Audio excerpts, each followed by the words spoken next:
Una noticia sobre política mexicana es lo más interesante que ha pasado por lo menos hasta este jueves 2 de enero. Primera noticia. Claudia Sheinbaum se va en contra del New York Times.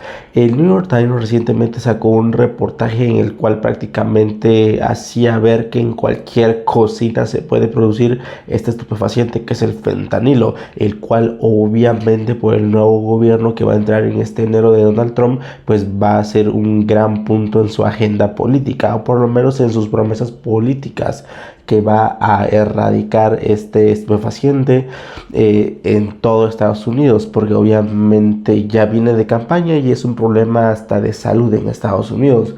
El New York Times en esta nota básicamente se centró en Culiacán sobre un supuesto laboratorio de producción, lo cual desató en el gobierno de México pues una reacción de que era prácticamente imposible o era muy difícil técnicamente producirlo. Por favor, escucha esta nota que está realmente interesante.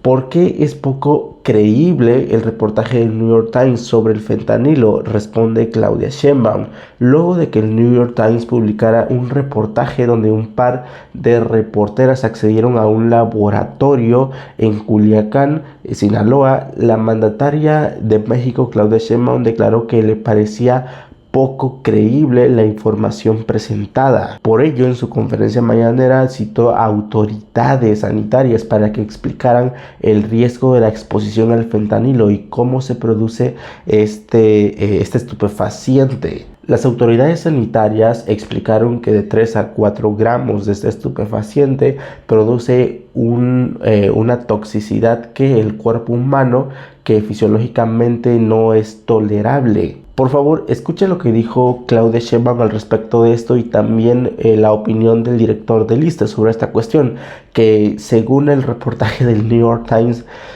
carece demasiado de credibilidad. Obviamente se puede entrar en mucho contexto sobre esto, si hay que creer a fuerza al New York Times, que sí, es un medio muy reconocido a nivel mundial y que en algunas cuestiones a lo largo de la historia sí ha hecho cierta cuestión más que nada política a ser un medio de comunicación independiente.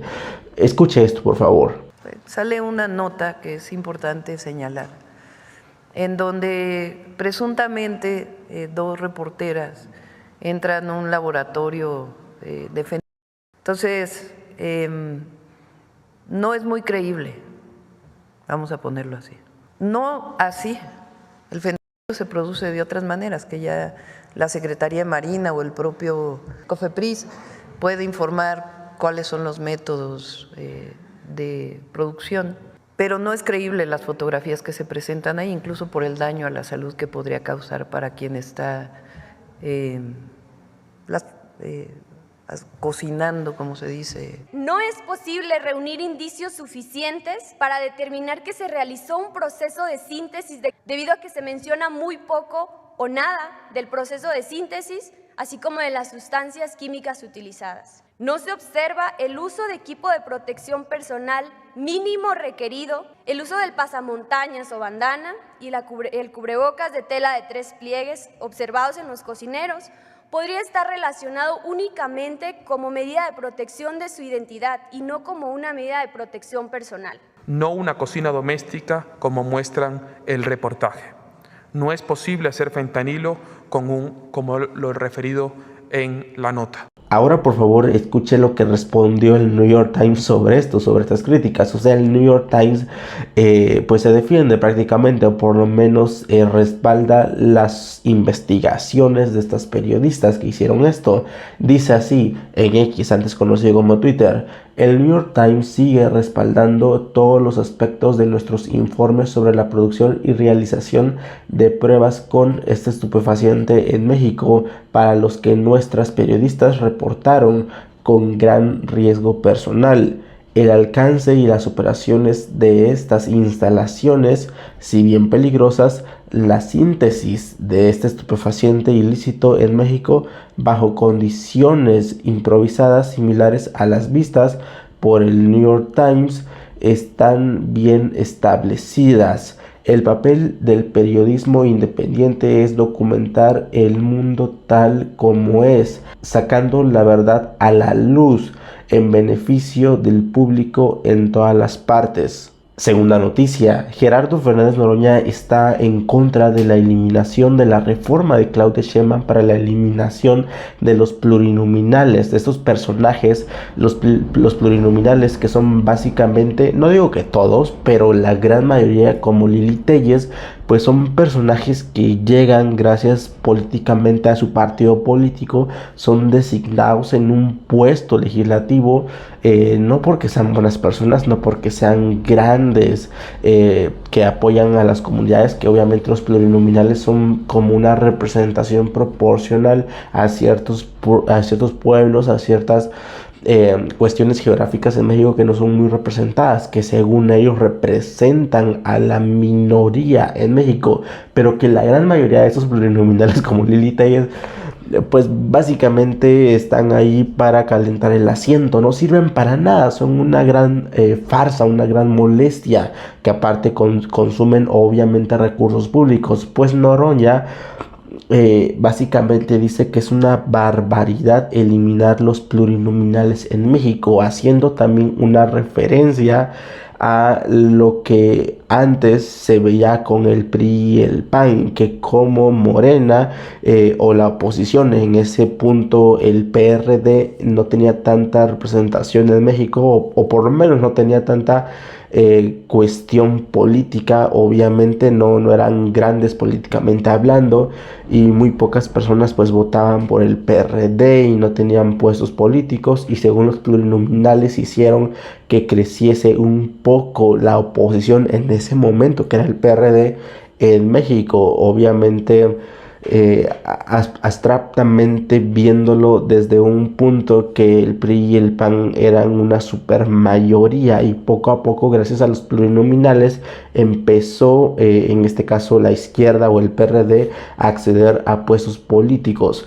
Pues bueno, Noroña dice que esto es una gran barbaridad, y es algo sorprendente porque Noroña, y igual como muchas personalidades políticas, pues están en contra de los plurinominales, porque son personas que no se ganaron prácticamente nada, no se ganaron nada realmente, simplemente están para calentar la silla. Por favor, escucha esta nota que está realmente interesante. El presidente del Senado de la República, Gerardo Fernández Noroña, citó y criticó la reforma constitucional que Claudia Sheinbaum quiere proponer, entre otras cosas, eliminar los cargos de representación proporcional en el Congreso de la Unión, y que conforme a esto únicamente los candidatos que hayan resultado electos van por voto popular van a ocupar un escaño en el legislativo, lo que repito realmente debe de ser quienes realmente sean electos por el voto popular, como aquí está dicho,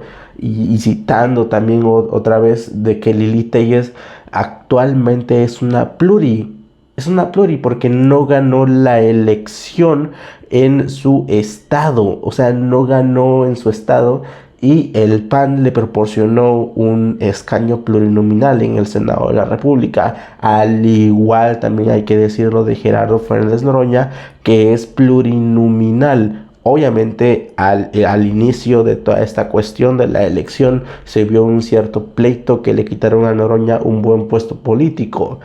El puesto político que ocupa Adán Augusto o Monreal lo debió de ocupar Gerardo Fernández Noroña. No se lo dieron, le dieron un puesto plurinominal en el Senado de la República, y luego ya le dieron o lo eligieron para ser presidente del Senado. Pero él, Noroña, hubiese ocupado un puesto plurinominal. Aquí viene toda esta cuestión, y obviamente se puede tener dos partes: estar a favor a Noroña o no estar a favor en esta cuestión específica, porque es una cuestión muy específica sobre esta reforma de los plurinominales. Por favor, escuche lo que dijo Gerardo Fernández Noroña sobre esto primeramente, y obviamente ya vinieron las críticas, y luego va a ver cómo dice que eso es un ataque en contra de él por esta cuestión. Véalo. Quienes plantean que desaparezca la representación proporcional porque les cae mal María Lili del Carmen Téllez o Marco Cortés o Alejandro Moreno, que efectivamente son infames como personas y como personas políticas, pues no se paran a pensar que representan algo en esta sociedad, nos guste o no, compartamos o no, y que eso se llama democracia. Así se llama, jóvenes, mujeres y hombres.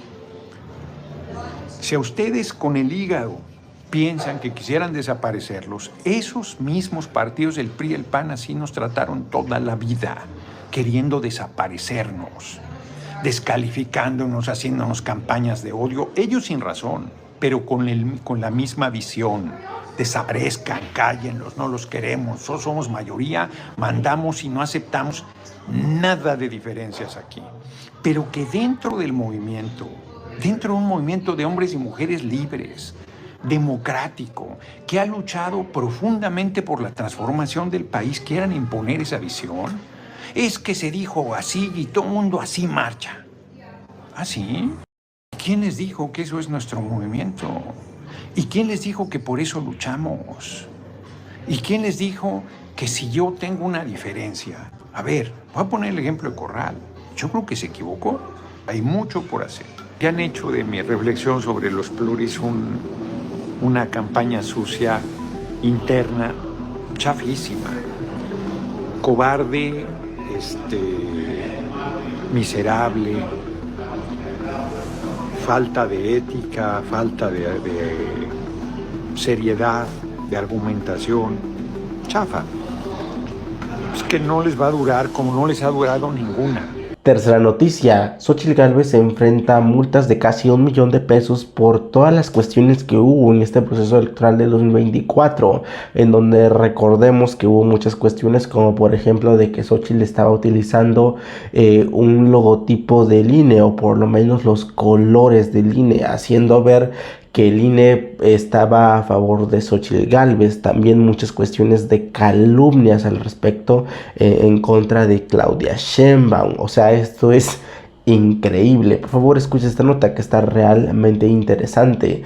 Xóchitl Gálvez enfrenta multas electorales por casi 1 millón de pesos. Enfrenta un total de 942,000 pesos en multas por infracciones electorales durante su campaña presidencial. La candidata presidencial Xóchitl Gálvez, quien se postuló bajo la coalición del PRIAN, ha tenido que enfrentarse a una serie de sanciones electorales que ascienden a casi 1 millón de pesos. De acuerdo con una investigación, Xóchitl Gálvez deberá de cubrir estas multas de su propio bolsillo, ya que ni su partido ni coalición, el PRIAN, respaldó asumir estas cuestiones en contra de ella. O sea, la dejan sola básicamente a Xóchitl Gálvez, pobre Xóchitl Gálvez.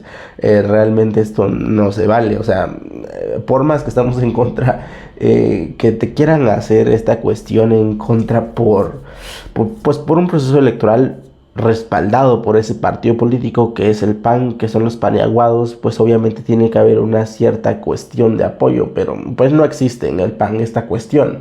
Sigo con esta nota. Entre las principales acusaciones se encuentra el uso indebido de imágenes en redes sociales, en las que incluyó a menores de edad sin el consentimiento adecuado, así como la vulneración de las reglas de propaganda electoral por el uso de la imagen institucional del Instituto Nacional Electoral, o sea, el INE. Además, también se le acusa de calumnias contra Morena y en ese entonces contra Claudia Sheinbaum, que era la candidata de Morena.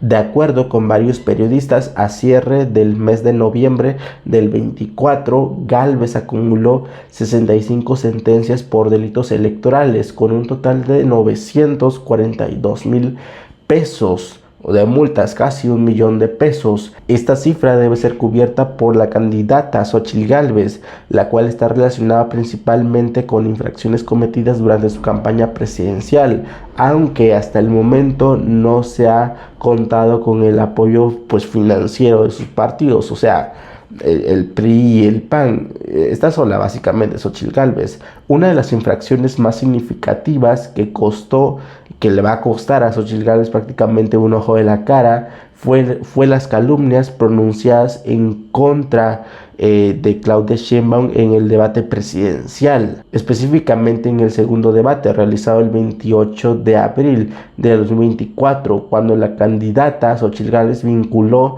a Sheinbaum con el crimen, llamándola en ese entonces narcocandidata. Recordemos esto. Esta acusación llevó a una multa de 32.571 pesos por parte de la Sala Especializada del Tribunal Electoral del Poder Judicial de la Federación.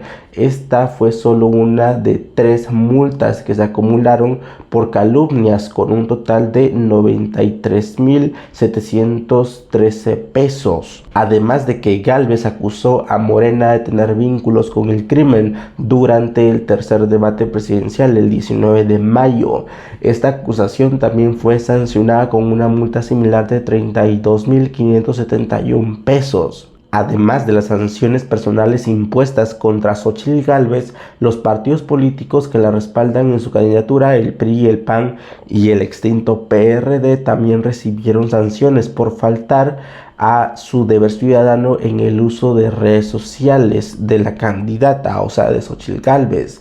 Cada uno de esos partidos fue multado con 10.857 pesos por no haber tomado medidas necesarias para evitar las calumnias difundidas, las cuales no fueron justificadas. Cuarta noticia: Ernesto Zedillo viene por primera vez al 2025 a México. Regresa a México Ernesto Zedillo a una supuesta conferencia técnica en el ITAM, pero que realmente ya sabemos que va a venir por lo menos en su reciente venida este día de la independencia a México, en donde se pronunció en contra de obviamente Claudia Sheinbaum, el nuevo gobierno, y apoyando a Norma Piña, al Poder Judicial, diciendo que México prácticamente se va a convertir en una tiranía. Pues bueno, va a venir Ernesto Zedillo, este personaje despreciable del PRIAN. Por favor, escucha esta nota que está realmente interesante. Zedillo hará su primera aparición el 2025 en el seminario del ITAM. Marcelo Ebrard también va a participar en este evento. El actual secretario de Economía dictará una conferencia magistral sobre la postura política comercial de México. El expresidente Ernesto Zedillo es uno de los invitados al tradicional seminario de Perspectivas Económicas 2025, organizado por la Asociación de Exalumnos del Instituto Tecnológico Autónomo de México, el ITAM, que se llevará a cabo el 10 de enero. Al cierre del evento, Zedillo dictará una conferencia magistral en calidad de Senior Fellow y director del programa para estudios de la globalización y profesores de economía, ciencias políticas y estudios ambientales de la Universidad de Yale, o sea, una universidad muy prestigiosa en Estados Unidos, que ya sabemos que Zedillo es profesor en Estados Unidos, universitario. Increíble, pero cierto. Sigo con esto. Se tiene previsto que la participación de Ernesto Zedillo, egresado del Politécnico con doctorado en la Universidad de Yale, sea en modo virtual. Esta es una cuestión interesante. Dicen que va a ser de modo virtual, lo cual ha hecho pues no generar una cuestión política, porque va a venir aquí físicamente, presencialmente. Se dice que va a ser en línea, que va a estar bien, pero no se ha confirmado al 100%, y será interesante ver otra vez a Ernesto Zedillo aquí en México. Y repito, será muy interesante ver qué dice Ernesto Zedillo, porque obviamente ya se llevó a esta cuestión del Poder Judicial de prácticamente reformarlo, lo cual en su momento Ernesto Zedillo, en el grito de la independencia, cuando vino, pues trató de hacer pues una campaña activa en contra de esto, aunque él no lo quiera ver de esa forma. Y dijo y respaldó los esfuerzos de Norma Piña, la cual estaba presente en esta asociación mundial jurídica que se llevó a cabo en México. Peculiarmente e interesantemente fue en este proceso pues legislativo, ¿no? de esta cuestión judicial, lo cual Ernesto Zedillo, repito, no es una cuestión que centrada a esto, sino que fue una cuestión del destino. Y aquí se va a ver qué dice más sucedido sobre esto, porque no resultó nada para él. Al contrario, ahora en este 2025, sumando la entrada de Donald Trump, pues va a haber muchas cuestiones interesantes en México. Por favor, póngame en los comentarios qué piensa usted al respecto de todo esto.